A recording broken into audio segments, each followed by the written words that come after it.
Exactly a year ago, I made a SYNASTRY analysis of Zendaya and Tom Holland.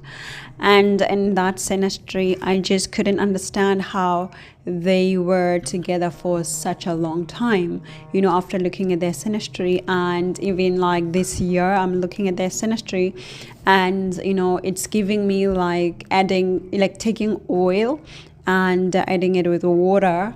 Like you can see it's not gelling, you can see the oil flowing on top of the water. Like it doesn't make any gelling connection. And I did get a very fair comment from one of the love lovers saying, oh, perhaps astrology doesn't work all the time. Then I was like, you know what, this is why I chose to leave it online, my analysis, because it's not about being right or being wrong. I was genuinely confused, and because the SYNASTRY for me, it's not giving a happy couple, it's not giving like a harmonious arrangement at all. It's like this arrangement of these friends it's not harmonious, right? I mean, now they are fiancé. They just got engaged. Congratulations. I mean, engagement is a beautiful thing, right? So let's go back and just revisit the aspects and then see how things have been going or are going and stuff like that, right? So what I see here is that they would have had to. Anyway, everything is alleged, right? As usual, per usual, from the get-go until the end. So, what I see here is that they would have had renewed the arrangement so many times. Like it ends and they have to renew it. It ends and they have to renew it so many times, right?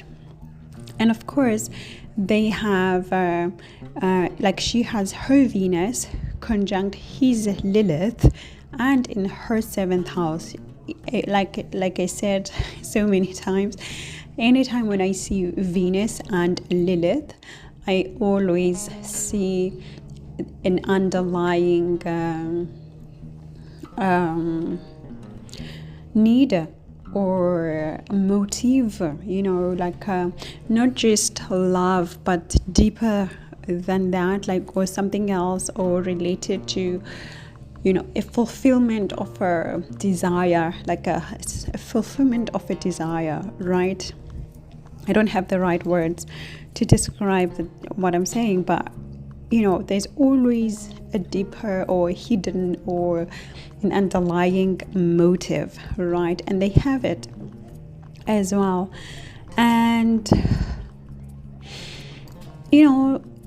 like I said the last time, there's a bit of a friendship, there's a lot of respect towards each other. I mean, they are born in the same year, so they have the big planets conjunct together, showing an understanding, obviously, because you are having the same belief systems, you are having the same view of life, so that makes it easier in terms of, them understanding where they're going, right, regarding the direction of the relationship. So what I do see is, she has her Mars conjunct with his Lilith. Again, some sort of hidden things that they do together, hidden energies, hidden actions, hidden projects that they, engage in together, and which would be shunned upon by the public. This also could obviously relate to the relationship itself, due to this Lilith of his coming into her 7th house, where there's the Mars and the Venus, and there's also her Lilith as well in this whole thing. So this is giving an unusual relationship, like an out of the norm relationship, like something that people would not understand if they were to really explain their arrangement to people. People would not, like the general public, because it's in the 7th house of spouse, of marriage, and other people. So the general public would not understand, or would not have the acceptance to understand their arrangement, right? Like their relationship, right?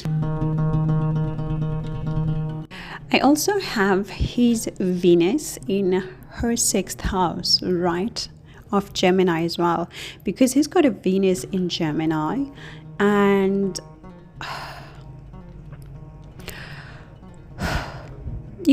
and it's retrograde. It's showing like an unusual way of getting into relationship, an unusual relationship, an unusual structure of a relationship, right? This is normally what it says. It's like the last time when I was really confused by their synastry, and I'm looking at it again, and these abnormalities, they are being highlighted again. And their case could be one of the only cases that where everything in astrology doesn't work, like the other love lovers said, that maybe it doesn't always work. As I said, everything is alleged, everything literally alleged. This is synastry based on the planetary movement. But what I see with this Venus of his is that this is like it's like a form of like a work relationship, or a relationship that was formed at work, like they met at work, or they met whilst they were maybe doing a movie together, I don't know, right, like working together. And because of this, then they had this arrangement, this relationship, maybe to keep, or to elevate within their work area or with their work. So this relationship is like, helping him to keep the job, not to keep the job, but like it's focused on mingling within the work area, right? But at the same time, because this is in her 6th house, he is serving her, he is doing so many things for her, so many good things for her. If she says wash my feet, he will say I will wash your feet in the morning, in the afternoon, anytime. Like he is so gentle with her in terms of serving her,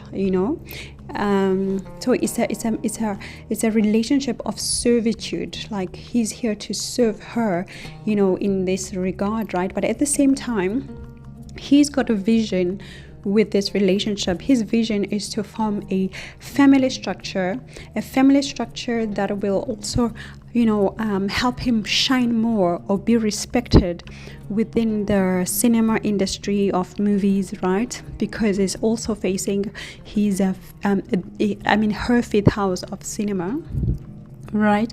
So this is very important. And of course, the 5th house being a Taurus is about family, it's about values, it's about being able to have material assets for the family that he wants to have with her. And this is very clear, and they would have a child, a son.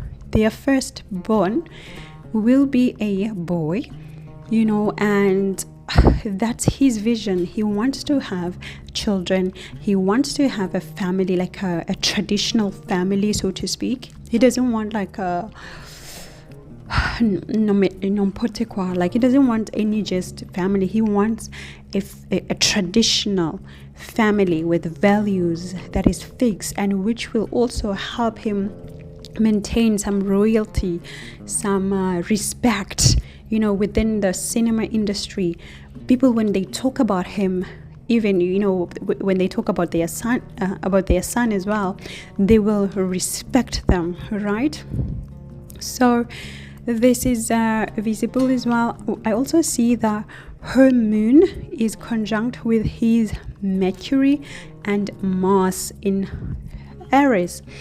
It's not really a good conjunction, but the positive part about it is that he's protective, but he can be very overprotective, like too much, like overprotective, to the point that sometimes he would feel like, she could feel like she doesn't have a say, because whatever he says, that's it. If he says we are flying off to London tonight, then that's it. Like she wouldn't have like a say here, but at the same time, it is good because he can be protective of her against other people, within their profession, within their work area. He can just tell people to back off. Like, you can't just say anything about Zendaya, because then he's just gonna tell you where to get off. So he's like her protective person when it comes to this, very protective of her. And at the same time, his speech could be a bit harsh, could be really a bit harsh, which could harm her emotionally, like make her upset, right? So okay, so we see that. And I do see, of course, they have, as I said, the big planets, they have them conjunct because they born in the same year. So Pluto conjunct Pluto, understanding the same structures of things. However, because his Pluto is with his moon, meaning that he could be thinking of things internally most of the time, like he's like planning in his mind, but because he is planning alone or in his mind, when he has to express his emotions and his thoughts, they don't really get understood, so that there could be just that thing here. Or his emotions, like the way he expresses his emotions, they could not be understood all the time, so there's that as well. And now when I looked at their chirons, of course conjunct, because same year, born same year, all of that, right? But at the same time here, what I see, there's her fortune. Now with fortune conjunct Chiron, and also it means there could be some sort of money that is involved, or that could be involved in the long run, right? So either he pays her the money, or she pays him some money in the long run. It's not now, it's in the long run, right? Because I'm looking at the degrees, and the Chiron is higher, like her Chiron is higher than the fortune, but at the same time his Chiron is also higher than the fortune. So it's something that would come up later, not so earlier on, right? Because remember, Chiron takes a whole long time to move signs, right? So there's that. I also, now this is why I say it's like oil and water, and you don't understand how it's gelling, this arrangement, because they have a semi-sextile of their Venuses, right? The semi-sextile of anything, it means that one person is benefiting more than the other person here, right? So what I do have here is that he's benefiting from her in terms of affection, in terms of affection. But at the same time, he's more focused on the work, like the relationship intention for him is focused on the work itself instead of the relationship, or like the purity of the relationship, right? And at the same time, because then for her it's like she's in, like she's in, right? Undoubtedly she's just in. And we do have a trine of her Venus with his Saturn. This is what you need, at least this one. It forms this foundation of the engagement that they have now. Like if we were to wonder, then okay, why are they engaged? Then it is the Venus and the Saturn trine, because then his Saturn, which is commitment, is going to want to commit to Venus, right? But it's in a trine, meaning that it's a form of founding a foundation, some sort of a foundation of a commitment, an agreement, of fulfilling desires. It's a fulfillment of desires, right? But what we must remember now is that they have a retrograde of Saturns, both of them. So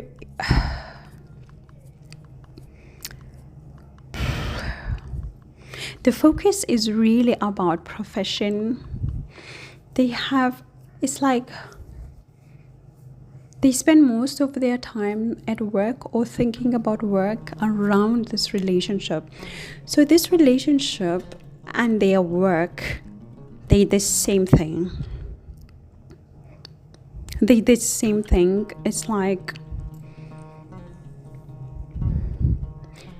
It's like a compromise of the other here, right? And of course, there is a high possibility of this engagement not getting into marriage. So some sort of like it doesn't get to the altar, right? Because I have her Saturn square his Venus. I have her moon in conjunct his moon, which is with Pluto. These are all like not good foundations in terms of like a flowing relationship. I do have a semi-sextile of her moon with his Saturn, again, showing again that she's wholeheartedly in this engagement now, because it's an engagement now, and he's focused on work. There's a whole lot of focus for him on work structure, on arranging everything around his profession, his work. There's it seems like this relationship is a piece of his work. If you get what I mean, it feels like it's a piece of his work. So he's got like a puzzle of building him as this person in Hollywood with this image, and to have the perfect puzzle, then we get this piece of the relationship to make the puzzle complete. That's how it's seemingly looking like here in terms of synastry. Whereas for her, she's in affectionately, she's in emotionally, she's in, right? I do have, however, they are in conjunctions, as I said, of moons, meaning that emotionally they're not gelling at all. Like the mindset in terms of emotions, emotional expression, it's not going together. It's not going together, right? And I have another trine of her Saturn trining his moon. Okay, again, showing why they having this engagement, showing, because as I said a long time ago, anytime when Saturn and Moon are making an aspect, they are creating a glue, right? And for them, it's going to show a glue towards resources, but also a glue towards parenting, because there's Moon involved. So meaning that, you know, he's going to want children. As I said, even it's shown by his Venus, he's going to want children from this relationship, right? Her obligation is going to have to give him a children to complete this puzzle, right? And as I said, according to the synastry, everything is alleged and everything is just synastry astrology. But according to the synastry, their first child would be a son, would be a boy, right? Yeah, so basically that's about it when it comes to their aspects, right?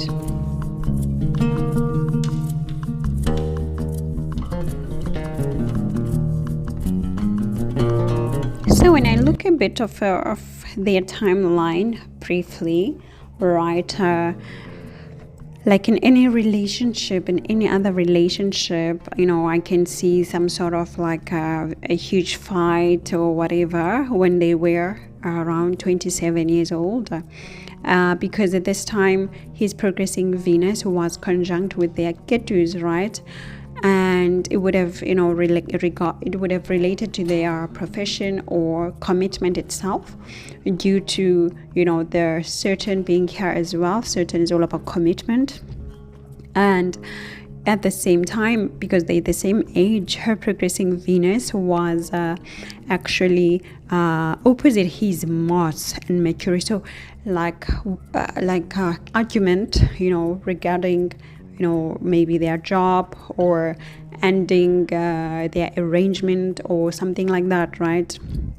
And as soon as they turned 28, all right, because she's 28, she's 28 years old now, and he's almost 29, but also 28, because they are like, what, a few months, 3 months, there's a 3-month difference in their age. So and this is obviously around closer to the time of the engagement, right? What I see here is that there could have been like some ego thing, because his progressing Venus was opposing her Sun. Sun is ego, Sun is sunshine, you know, and at the same time it could have, you know, revealed some sort of information, because this is her 8th house of, you know, information, secrets and all of that, right? But I mean, you know, normal, I mean, every other relationship people really have arguments, right? So it's nothing big, but at the same time her progressing Venus was also opposite his own Sun. So this is why I say some ego thing, or, you know, some revelation of something, right? And immediately after that, right, maybe 2 months or 3 months after this, then the engagement would have, you know, started, or the process of the engagement would have started at this time, because right immediately after, her progressing Venus went to be, you know, opposite his Venus at this time. So anytime when Venus is making an aspect to Venus, right, it is in an opposition, is sending a desire to, you know, towards that side. It's looking at that side, it's challenging that side, right? But here it was also conjunct the conjunction of Jupiter. Jupiter is about expansion. Jupiter is about congratulations, right? Of course, then the big wow, the big boom, right, of congratulations that they have gotten since the announcement, right? And at the same time, I have his progressing Venus conjunct with her ascendant, and of course, you know, commitment, it came, because this is her body. Oh, no way. And they had the tattoos. And they also got the tattoos because his progressing Venus is conjunct with her ascendant body. So it's so funny. And this opposite, of course, her own Venus in the 7th house of contracts. So of course this is why we're having this wow boom thing, right? I'm just laughing because, you know, astrology can just show you, like synastry can just show you stuff that are like, who could have just thought about a tattoo? But it's all written here because it's on the body, on the ascendant. Like silly stuff, right? Like this, but wow. Anyway, and then it's just amazing how things work, right? I do have you know, he's a progressing Venus around 30 years of age, you know, conjunct with their Jupiters, you know, opposite his Venus. And as I said again, you know, Jupiter and Venus in terms of this just together, because there is no connection with hers, it's just his one. It could need now, it could like it could start a need for separation, but not separation like divorce, maybe separation like, you know, he has to go and take a tour somewhere. Because, you know, as I said, the last year when I did the synastry, to me it seems like they take a whole lot of hidden travels, hidden visits to countries, you know, but they don't talk about it. Like they visit certain countries, maybe for spirituality, because, you know, Zendaya's chart is showing that she's very spiritual. Like it's not something that we can see, and it's not something that anyone talks about it, but her chart is showing that she's a spiritual person. She's a giving person, a caring person, an emotionally inclined person, you know, as well. Like she forms most of her decisions based on emotions. But she's a person, according to her chart, who would go to certain countries for renewal, for healing, for, you know, just rejuvenation of the spirit, right? Because her chart is really showing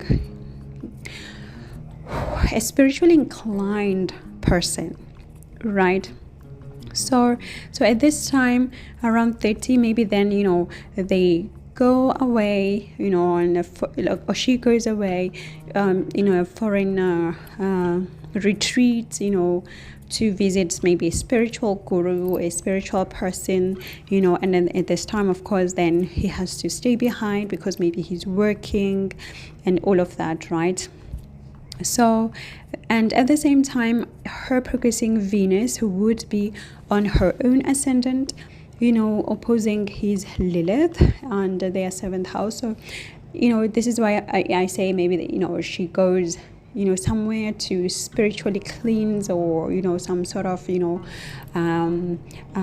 being about her, just, you know, self-love, right? And at this time they have to be in a separation whereby one is in another country, you know, getting a spiritual rejuvenation, and he has to stay behind, focusing on the business, on contracts and everything, right? And then around the age of 31, then their son who would be born, you know, then, you know, they would have their son at this time. So, but then of course we would have to revisit, you know, to see how things go. But as I said, this is a very special case study that I want to keep following, because, you know, according to what we see on the media, it's different to what's on the synastry. So this is why for me it's interesting. And it's interesting that, you know, in the synastry I don't get at all what we see in the media. So this is what's making it interesting to study and to follow. And so again, I will leave it up like I left the other one up, even though it doesn't portray any of, you know, the love that we see in the media, and, you know, the lovey-dovey image that we see in the media, right? So yeah, that's just that. So again, everything is alleged, even the names of the people that I just said, they alleged.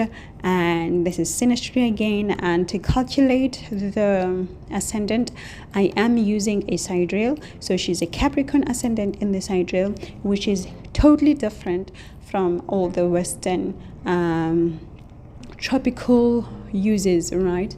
So of course, by this again, you know, I could be saying new things that nobody's saying, because I am using the sidereal to form the ascendant.